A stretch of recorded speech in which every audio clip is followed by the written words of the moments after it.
जी तो गाइस, आज एक बहुत बड़ी अपडेट के साथ आपकी खिदमत में हाजिर हूँ। आज आप लोगों को बताऊंगा कि स्पेशली चल क्या रहा है। दुबई का वीज़ा जो स्किल कैटेगरी का है वो निकल रहा है या नहीं निकल रहा। इसके अलावा विजिट वीज़ा की एक बहुत बड़ी अपडेट हुई है, वो आप लोगों से शेयर करनी है। और उसके अलावा जो तीसरे नंबर पे है कि जो लोग पहले रात में रहकर चले चुके गए हैं, क्या वो विजिट वीज़ा लेके अगर आप दुबई में आएंगे तो उनको विजिट ट्रांसफ़र मिलेगा या नहीं मिलेगा। इसके अलावा जो लोग दुबई आना चाहते हैं विज़िट वीज़ा के ऊपर, न्यू की मैं बात कर रहा हूँ, जो लोग न्यू आना चाहते हैं विज़िट वीज़ा लेके दुबई में, उनको visit to work visa transfer होगा या नहीं होगा। इसके अलावा अभी करंट जो सिचुएशन है वो क्या चल रही है, ठीक है। ये तमाम तरह डिटेल्स आप लोग साथ इस वीडियो में शेयर करूँगा। सबसे पहले आप लोगों से छोटी सी रिक्वेस्ट है कि अगर आप लोगों ने आज दुरूद शरीफ नहीं पढ़ा तो आज आप लोग दुरूद शरीफ पढ़ लें, ताकि मैं आगे चल के आप लोगों को डिटेल बताता चलूँ। तो सबसे पहले गाइस बात करेंगे विज़िट वीज़ा के ऊपर जो नई अपडेट आई है। विजिट वीज़ा की नई अपडेट ये आई है कि फॉर एग्जांपल के तौर पर आपको हर चीज़ पता है, ठीक है। उसमें एक नई अपडेट हुई है। अगर कोई बंदा आपको स्पॉन्सर करता है, ठीक है, आपको पता है कि पहले स्पॉन्सर की ज़रूरत नहीं होती थी। पहले कोई भी बंदा वीज़ा अप्लाई करता था विजिट वीज़ा, तो उसको आई थिंक नॉर्मली वीज़ा मिल जाता था। हर बंदे को दुबई का विजिट वीज़ा मिल जाता था। तो अभी ऐसा नहीं है। अभी अगर आप लोग वीज़ा अप्लाई करेंगे तो उसके लिए आपको स्पॉन्सर की जरूरत पड़ेगी। विजिट वीज़ा फीमेल्स के लिए ओपन है, ठीक है। फीमेल्स के वीज़े लग रहे हैं। मेल्स की अगर बात की जाए तो 95% 90% रिजेक्शन हो रही है, ठीक है। मेल्स के लग रहे हैं, फैमिलीज़ के लग रहे हैं, बच्चों के लग रहे हैं, ठीक है। विजिट वीज़े की बात कर रहा हूँ। बाकी मेल्स की बात करें तो उनके जो है रिजेक्शन की जस्ट फीमेल्स के लग रहे हैं ज़्यादा। तो अभी इसमें जो आपको वीज़ा मिलता था पहले वो एक पेपर की शक्ल में होता था, अब वो जो है ट्रांसफ़र होके एक जो आपका पासपोर्ट है उसके ऊपर एक स्टिकर वीज़ा के तौर पे स्टैंप होगा।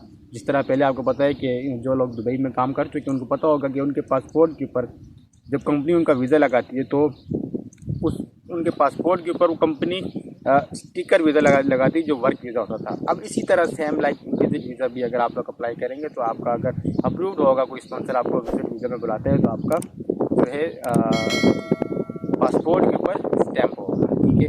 अब बात करेंगे कि जो बंदा विजिट वीज़ा के ऊपर दुबई आना चाहता है, क्या उसका visit to work visa transfer होगा या नहीं, ठीक है। देखिए, इसमें सबसे पहले एक चीज़ मैं आपको साथ क्लियर कर दूँ। अगर आप लोग न्यू हैं, स्किल अनस्किल कैटेगरी है, ठीक है। न्यू बंदे के लिए अनस्किल कैटेगरी के लिए जो है क्या अपडेट है, visit to work visa transfer होगा या नहीं होगा। आप लोग फॉर एग्जांपल के तौर पर आपको किसी ने स्पॉन्सर किया है, आप लोग दुबई आए हैं विजिट वीज़ा के ऊपर, ठीक है। अब विजिट वीज़ा फॉर एग्जांपल के तौर पर आपका 30 डेज़ का है, 90 डेज़ का है, या जितना भी है 60 डेज़ का है। तो उसमें आप लोग जब दुबई आते हैं तो आपको एक टाइम पीरियड होता है, उसमें आपको वापस जाना होता है, ठीक है। अब काफ़ी लोग ये सोच के आते हैं कि हम दुबई जाएंगे visit to work visa transfer करेंगे, तो ऐसा न्यू आने वाले लोगों के लिए मुमकिन नहीं है कि आप लोग यहाँ पे आके visit to work visa transfer करें, ठीक है। बहुत ज़्यादा मुश्किलात होती हैं। ये सोच लीजिए कि 90% आप लोगों का visa visit to work transfer नहीं होगा, क्योंकि आपका जो पर्पस है वो विजिट टू विजिटर है, विजिटर जस्ट विजिट करना है, आपने विजिट करके आप लोगों ने मूव हो जाना है, ठीक है।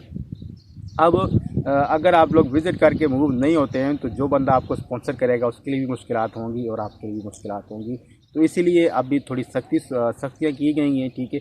अमेरिका का वीज़ा लेना मुश्किल था जिस तरह आपको पता है, उसी तरह ही अब दुबई का वीज़ा लेना भी बहुत मुश्किल हो चुका है, ठीक है। अमेरिका में अगर कोई बंदा आपको स्पॉन्सर करता है तो आप लोग अमेरिका में जा सकते हैं। दुबई में अगर आपको अब कोई बंदा स्पॉन्सर करेगा तो आप लोग दुबई ईज़िली आ सकते हैं, ठीक है। बाकी स्किल कैटेगरी के वीज़े जो हैं वो आप लोगों को पता है लग रहे हैं। पाकिस्तान से डायरेक्ट एम्प्लॉयमेंट वीज़ा भी लग रहा है और दुबई में जो लोग विजिट वीज़ा भी मौजूद है उनका भी वीज़ा ट्रांसफ़र हो रहा है।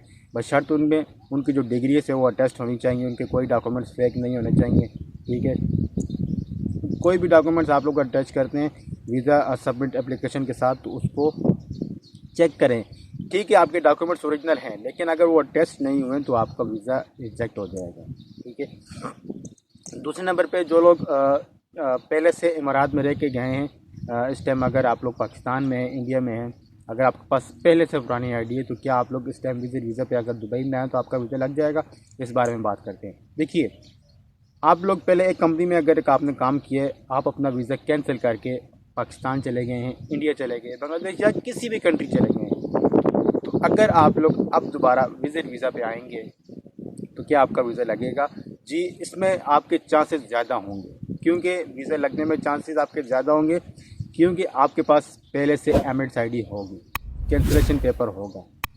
कैंसिलेशन पेपर मस्ट है आपके पास, क्योंकि आप किसी भी कंपनी में काम करेंगे, जब आप लोग कैंसिल करना है, जब आप लोग वापस जाते हैं तो आपको कैंसिल पेपर मिलता है। ठीक है, वो उस कैंसिल पेपर की बुनियाद के ऊपर और उस एमिरेट्स आईडी नंबर की बुनियाद के ऊपर आपका वीज़ा जो है विजिट टू वर्क ट्रांसफ़र हो सकता है। ठीक है, वो लाइक इस तरह होगा कि आप कंपनी टू कंपनी ट्रांसफ़र कर रहे हैं। एक कंपनी ने आपको कैंसिल कर दिया है, आप लीगल तरीके से पाकिस्तान चले गए थे या किसी आप अपनी कंट्री चले गए थे, अब आप लोग वापस दुबई आए हैं, तो उसी इस तरह से होगा कि आपको कोई कंपनी अगर ऑफ़र करती है तो वो ट्रांसफ़र कहलाएगा कि आपका एक कंपनी से दूसरी कंपनी में ट्रांसफ़र हो रहा है। ठीक है, नए वीज़ा अगर कोई बंदा इस तरह नया करेगा तो उसको 90% रिजेक्शन का सामना करना पड़ेगा।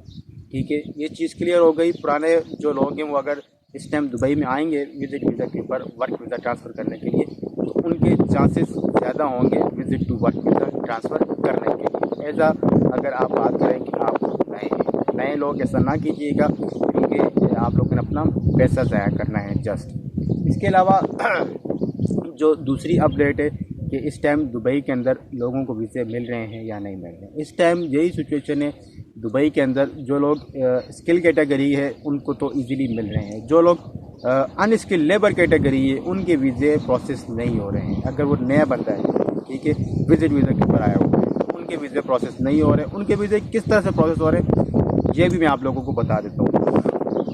देखिए, सबसे पहले जो मेन चीज़ है कि अगर आपको फॉर एग्जांपल के तौर पर लोगों के वीज़े नहीं लग रहे, उनको पार्टनर वीज़ा दिया जा रहा है।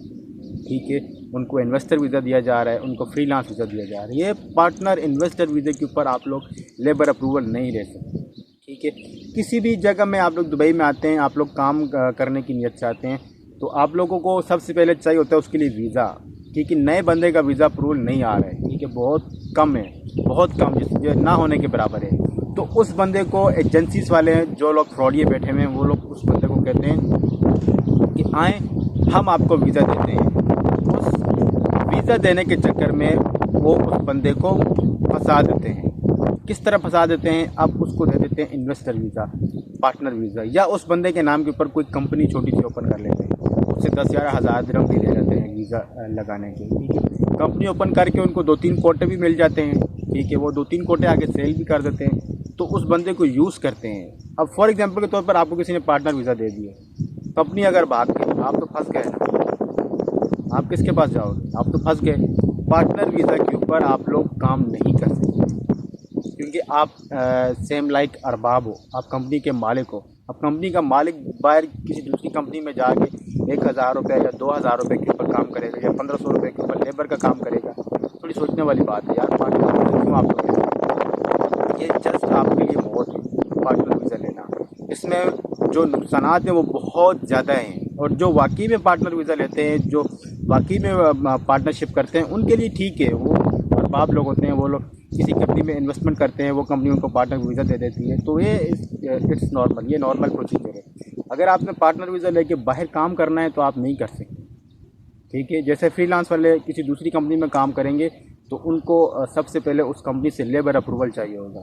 ठीक है, आपका अगर पार्टनर वीज़ा तो आपको कभी भी नहीं मिलेगा लेबर अप्रूवल दूसरी कंपनी से। मैं आप लोगों को यही सजेस्ट करूँगा कि आप लोगों ने जो पार्टनर वीज़ा है, इन्वेस्टर वीज़ा है, फ्रीलांस वीज़ा है, उससे बचना है। ठीक है, बिल्कुल भी आप लोगों ने बचना है, बिल्कुल 100% आप लोगों ने बचना है। अगर आप लोग ले रहे हैं, आप लोग यही सोचें कि कल को आपके साथ ये कंपनी कुछ भी कर सकती है। फॉर एग्जांपल के तौर पर कंपनी फ्रॉड कर जाए, कंपनी ने कोई बैंक से लोन लिया हुआ है, कंपनी भाग जाए, बंदा भाग जाए जिसने लोन लिया है, ठीक है, जो आपका पार्टनर है, जिसने आपको पार्टनर वीज़ा दिया था, पीछे तो फंस गए आप है ना, कंपनी में आप शरीक है ना, पार्टनर है आप कंपनी में, तो बैंक से या जो भी इदारा होगा वो आपको पकड़ेगा, क्योंकि आपको पार्टनर वीज़ा है, आप उस कंपनी के पार्टनर हैं।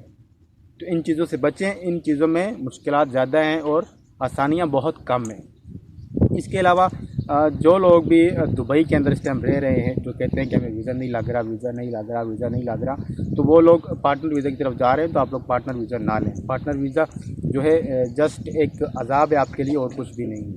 ठीक हो गया गाइस।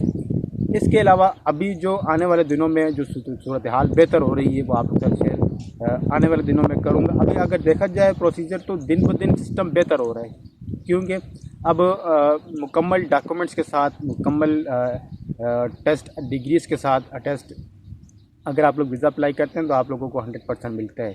जो लोग फेक डॉक्यूमेंट्स लगा के ये चीज़ें करते हैं उनको रिजेक्शन का सामना आता है। ठीक होगा गाइस, वीडियो अच्छी लगी हो तो लाइक कर दें, चैनल पर नए हैं इसे ज़रूर सब्सक्राइब कर दें। अपना ढेर सारा ख्याल रखिएगा। मिलते हैं नेक्स्ट अपडेट के साथ, तब तक के लिए अल्लाह हाफ़िज़।